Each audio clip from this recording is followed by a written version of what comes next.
코스피가 1960선을 넘지 못하고 1935까지 하락하는 장세를 보였고, 코스닥은 685를 돌파하는 시장 흐름들을 보이고 있습니다. 이러한 언밸런스적인 장세가 지속될 것인지 오늘 집중 조명해 보겠습니다.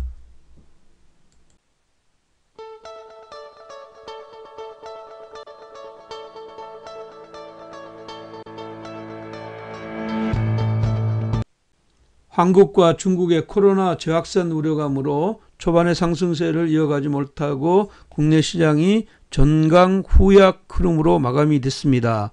코스피가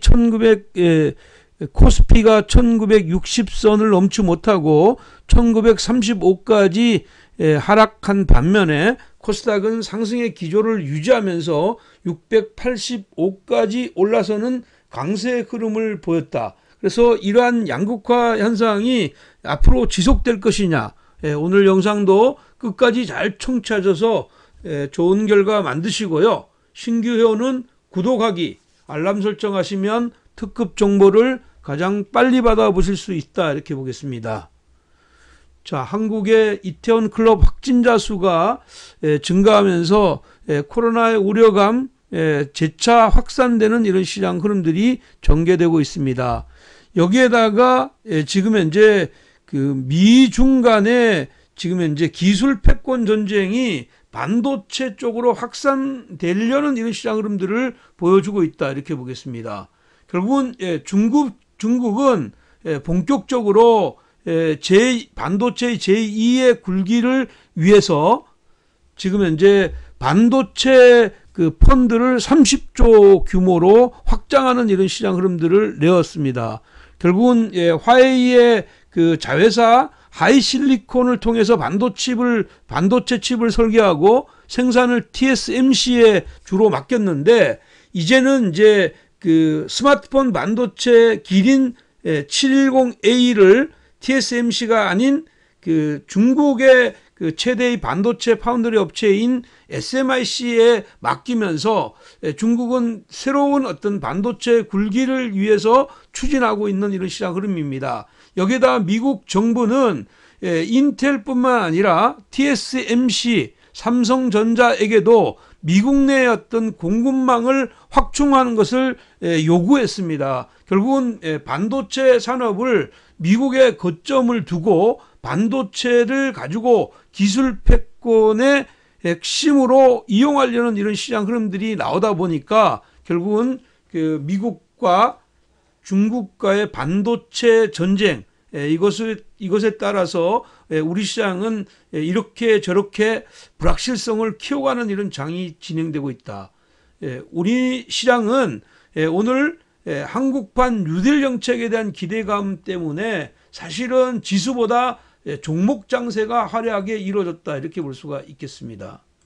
세미시스코나 두산 퓨어셀, YBM넷, 진매트릭스 같은 경우가 상한가를 기록하는 이런 시장 흐름들을 보여줬댔는데, 일부 종목은 내일도 연장이 되겠지만 근본적으로는 단기적으로는 과도하게 올랐던 쪽에서는 이익 실현 매물들이 나오지 않을까, 이렇게 보고 있습니다. 자, 코스피의 시장 흐름들 한번 보겠습니다.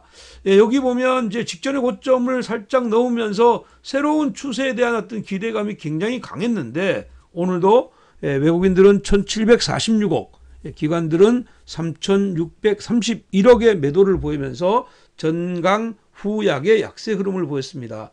사실은 지금 현재 이렇게 상승한 부분에 따라서 오늘의 지금 현재 0.54%의 하락은 뭐 조족 지열이다, 이렇게 볼 수가 있습니다. 하지만 단기적으로는 상승의 부담을 느끼는 이런 시장 흐름이니까 지금 현재 수급이 강하게 유입되면서 윗단의 변화를 일으키거나 아니면 가격의 보정 작업을 통해서 가격적인 메리트가 나오게 되면 위로의 변화가 나올 수 있는 자리다. 그래서 지금 현재 시장은 재반 여건을 고려해 볼 때 가격의 변화를 주고 윗단의 변화가 재차 일어날 개연성이 높다. 그래서 하단은 1900 영역까지 열어두시고요. 뭐 상단은 지금 현재는 2000선까지 열어두는 단기 공략, 여전히 유효하다. 그러나 코스피는 외국인이 돌아올 때까지는 지수보다는 종목 장세의 포커스를 맞춰가는 전략이 필요하다. 이렇게 보겠습니다. 자, 코스닥 보겠습니다. 코스닥은 외국인과 기관이 사흘 만에 매도로 전환했죠. 매도로 전환했지만 실질적으로 코스닥은 690선까지 가계 윗단의 변화를 일으키는 시장 흐름들이 나왔다. 이렇게 보겠습니다. 물론 지금 보면 최근에 연속적으로 갭상승이 특징이죠. 여기 보면 직전의 고점을 넘는 갭상승이 계속 갭상승으로 출발해서 갭런의 시작 흐름을 보이다가 오늘은 십자형의 도찌가 나왔단 말이에요. 십자형의 도찌가 나왔다는 얘기는 이익 실현 매물도 만만치 않았다. 이렇게 볼 수가 있는 겁니다. 하지만 코스닥은 여전히 세계에서 최강이다. 그리고 최고의 상승률을 보이고 있다는 점, 이 점을 꼭 기억하실 필요가 있습니다. 이것은 시장의 흐름의 변화라고 볼 수가 있고요. 그리고 투자 자산의 지금 현재 한국 개인들이 보는 투자 자산의 어떤 변화라고 볼 수가 있기 때문에 이것은 패러다임 시프트라고 보여집니다. 그렇기 때문에 현재의 흐름을 추가적으로 윗단의 변화가 나올 수가 있다. 다만 단기적으로는 가격의 부담이 있으니까 위에서 가격 조정이 나오면 이것은 좋은 매수의 기회이요. 이 가격 조정은 새로운 추세를 가기 위한 에너지 축적 구간이라고 봅니다. 아래는 650선, 윗단으로는 700선까지 열어두는 단기 공략 유효하고, 코스닥은 지수와 종목을 동시에 공략하는 전략 유효하다. 이렇게 말씀드리겠습니다. 5월 12일 단기 및 끝장 종목들 한번 보도록 하겠습니다. 첫 번째 종목은요, 삼성전자입니다. 삼성전자. 왜 삼성전자를 뭐 뜬금없이 가지고 오냐 이렇게 얘기하는 걸 보면, 지금 삼성전자가 최근에 주가의 움직임이 21선의 저항을 받는 모습입니다. 지수는 직전의 고점, 그리고 오늘도 1960의 고점을 찍고 나서 밀었는데, 지금 삼성전자는 연속적인 약세 흐름을 이어가고 있다. 결국은 이제 제가 말씀드린 대로 삼성전자의 움직임은 기본적으로는 실적, 그리고 수급, 그리고 매크로 변수다. 이렇게 보는데, 지금은 매크로 변수가 아직 좋지 못하죠. 달러 인덱스가 계속 강세 흐름을 보여주고 있고, 오늘도 원달러 환율이 1220원대까지 올라가는 시장 흐름이 나왔으니까 외국인들은 매도할 수밖에 없죠. 그래서 외국인이 5일 연속으로 매도하는 이런 시장 흐름. 그러니까 매크로 변수와 수급이 부담스러운 거고, 실적도 사실은 부담이 되지만 실적은 이미 이렇게 내려오면서 실적의 반영들은 다 잡혀 있다. 저는 이렇게 보고 있습니다. 그렇다면 외국인들의 수급이 확실하게 들어오거나 아니면 기관과 개인들의 수급이 공조화를 일으키면서 이곳을 탈피해야 되는데, 지금 보시면 연속적으로 20일의 저항을 받고 있단 말이에요.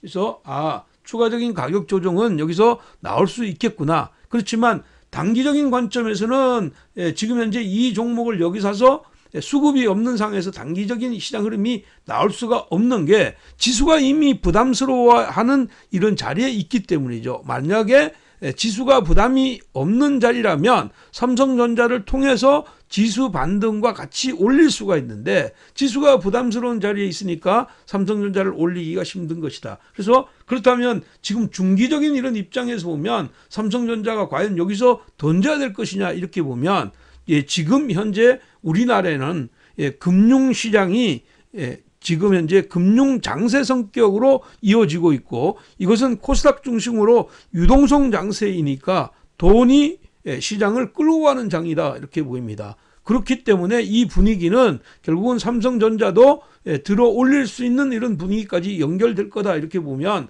중기적인 관점에서는 여전히 지금 현재 저점 매수가 유효한 이런 자리다. 따라서 이 종목은 48,000원에서 46,500원까지 조정시마다 분할하는 중기 전략 여전히 유효하고요. 하단을 42,300원, 상단을 54,000원까지 열어두자 이렇게 봅니다. 지금 초고 저금리 상태에서 사실은 삼성전자를 가지고 중기 투자에 이 정도의 어떤 수익이 나온다면 이것도 상당히 큰 수익이다 이렇게 볼 수가 있습니다. 단기적으로 너무 욕심을 계속 과하게 부르니까 삼성전자에서 아주 큰 폭의 이런 흐름들로 올라갈 걸 생각하고 있는데 지금은 중기적인 자리는 매수이고 단기적으로는 관망하는 자리다. 저는 이렇게 보겠습니다. 따라서 얘는 내일도 48,000원 이하에서는 적극적인 매수 공략 유효하다. 이렇게 보겠습니다. 자, 두 번째 종목 보겠습니다. 두 번째 종목은요. 중소형주 중에서 유진투자증권입니다. 유진투자증권인데 유진투자증권은 뭐 대표적인 M&A 관련주로 분류되죠. 최근 들어와서 유진투자증권은 지금 현재 그 과열로 지정이 돼 있는데 오늘로 이제 과열이 풀리게 되죠. 그렇게 되면 이제 기본적으로는 또 매매가 정상화가 이루어진다 이렇게 보겠습니다. 그 세종텔레콤이 5% 이상 주주로 등장하면서 경영권 분쟁에 대한 이렇게 가능성이 대두되고 있다 이렇게 보입니다.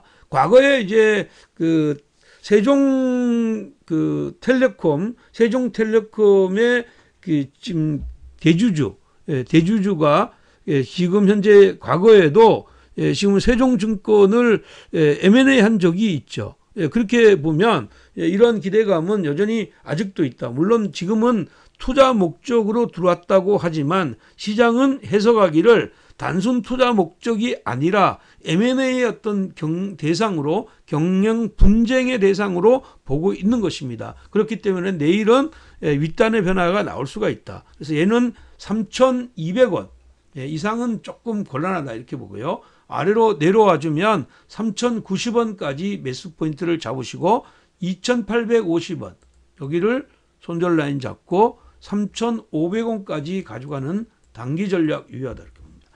기간의 매수가 이렇게 최근 들어와서 이렇게 강하게 올라와서 죽지 않았고 거래가 대량으로 수반되다가 거래가 죽었는데 거래가 재차 이렇게 활성화되는 이런 시장 흐름이 나올 때 단기 시세가 나온다 이렇게 보시면 될 것 같아요. 자, 오늘 세 번째 종목이죠. 세 번째 종목은요. KNJ입니다. KNJ고요. KNJ는 뭐 기본적으로는 그 OLED 관련주입니다. OLED 관련주이고요. 반도체 식각 공정에 지금 현재 부품을 생산하는 업체입니다. 예산은 이제 D램의 어떤 해로선 이게 이제 미세화가 되게 되면 그 랜드의 어떤 적층수를 증가하려는 고출력 플라즈마가 생성이 되는 것이고 이러한 니즈 때문에 지금 SiC 소재가 굉장히 각광을 받을 수밖에 없는 거다 이렇게 봅니다. 물론 이제 실적은 지난해보다 조금 더 개선되는 이런 실적 흐름이라고 봐야 되는데 최근에 주가가 완만하게 오르다가 여기 이렇게 가파른 상승세가 나오기 시작했거든요. 물론 단기적으로는 조금 부담이죠. 근데 주가가 61선을 돌파하고 난 이후에 이 정도의 탄력이 없는 종목이 최근에는 없습니다. 그렇다면 이 정도의 탄력은 매매 대상이 될 수가 있다. 그래서 9,350원 여기서부터 9,000원까지 매수하시고 8,600원을 손절 라인 잡고 위로는 1,500원까지 열어두는 단기 전략이 필요하다. 물론 내일도 아침에 강하게 오르면 따라가는 것보다는 눌림목이 나올 때 공략하는 이런 전략이 유효하다 이렇게 보겠습니다. 자, 다음 종목은요. 그 레이입니다. 레이고요. 레이는 지금 현재 의료 용품, 의료 장비 전문 업체이죠. 특히 이제 치과용 디지털 전산 시스템 이쪽과 관련돼 있는 종목이다 이렇게 보겠습니다. 최근에 이제 그 방호복 매출이 그 2분기부터는 아마 가시화가 될 것 같아요. 이게 가시화가 되게 되면 이 회사는 어떤 새로운 그 지금 현재 그 실적의 모멘텀을 갖게 되는 거죠. 최근에 전체적인 어떤 주가가 디지털 트랜스포메이션 이런 환경하에서 치과용 디지털 치료 솔루션의 매출이 굉장히 좋아지고 있다. 특히 교정장치 같은 경우나 3D 프린트를 활용한 이런 쪽의 시장 흐름에서는 이 회사가 한 번 더 아주 강력한 성장의 모멘텀을 만들어낼 수 있는 이런 구간이다, 이렇게 보겠습니다. 단기적으로 보면 아주 강하게 오르다가 약간의 조정이 나왔죠. 일단 실적이 1분기 실적이 썩 좋지 못하게 나왔다, 이렇게 봐야 돼요. 그렇다면 가격 보정 작업은 내일도 추가적으로 나올 수 있다, 이렇게 보입니다. 그래서 평단을 46,000원까지 맞춰주는 것. 그래서 46,500원부터 45,000원까지 매수하고 손절 라인을 43,000원, 상단은 51,000원까지 열어두는 단기 전략 유효하다, 이렇게 말씀드리겠습니다. 단기 전략이니까 기본적으로는 손절이 자신 없는 분들은 참여를 하지 않아도 무방한 종목이다, 이렇게 말씀드리겠습니다. 자, 오늘 마지막 종목은 동방성기입니다. 이건 지난번에도 한번 제가 추천드리고 계속 상승세를 보이고 있습니다. 대통령이 지난번에 이제 5차 비상경제회의에서 정부가 고용의 창출의 효과가 가장 큰 국책산업, 이런 것들을 추진하려고 하고 있는데, 여기에서 일자리가 일어나는 이런 시장 흐름에서는 결국은 이제 한국판 뉴딜 정책, 그 안에 신공항에 대한 기대감이 굉장히 크다, 이렇게 보입니다. 지난 주말에 이제 고점에서 음봉이 나왔는데 그 음봉을 완전히 감쌌다는 얘기는, 이 얘기는 새로운 고점을 만든다, 이런 얘기하고 같은 거죠. 근데 이제 단기적으로는 이렇게 N자형 상승에 고개를 들었는데, 오늘 시간에서 강하게 올랐는데 내일 너무 깊게 오르면 오히려 따라사는 게 아니라 보유자의 영역이다, 이렇게 보입니다. 그래서 3,800원 이상대로 나오면 그냥 패스해 버리는 게 좋겠고요. 3,800원 이하로 들어오게 되면, 이하로 시가가 형성이 되면 그 시가부터 3,600원까지 분할 매수하고요. 3,400원을 손절 라인 잡고 윗단으로는 4,300원까지 열어두는 단기 전략 유효하다, 이렇게 보겠습니다. 지수가 단기적으로는 좀 부담의 영역에 와 있습니다. 그렇지만 지금은 세계 시장에서 대한민국처럼 이렇게 유동성이 강한 나라는 없습니다. 그렇다면 우리의 개인들의 어떤 매수세가 최근에 2, 3일 동안 기관의 매수세에게 일정 부분 넘겨줬다가 다시 매수하고 있는데, 시장은 이렇게 내려올 때마다 완충적인 역할을 할 것이다, 이렇게 보니까 지금은 너무 쫄지 말고 향후의 어떤 성장성이 기대되는 이런 섹터에서는 과감하게 투자할 필요가 있다, 이렇게 보겠습니다. 그래서 지금 현재 지수보다는 종목 중심의 공략을 그대로 이어가는 전략이 필요하다, 이렇게 봅니다. 최근에 영상들이 계속 지금 다 맞는 건 아니지만 그래도 핵심을 여러분들한테 다 집어 드렸던 것 같아, 이렇게 봅니다. 오늘도 이 영상을 잘 활용하면 내일도 좋은 결과 만드실 것 같습니다. 오늘 영상이 마음에 드셨다면 좋아요, 구독하기 한번 눌러주시고요. 그리고 여러분들의 성의 있는 댓글, 그리고 여러분의 감사의 댓글 많이 올려주시면 고맙겠습니다. 여러분의 댓글은 김대복 대표에게 좋은 영상, 좋은 종목을 추천하게 만듭니다. 댓글 다른 모든 분에게 상승의 기운이 듬뿍 담긴 하트 선물 올리겠습니다. 여러분 사랑합니다.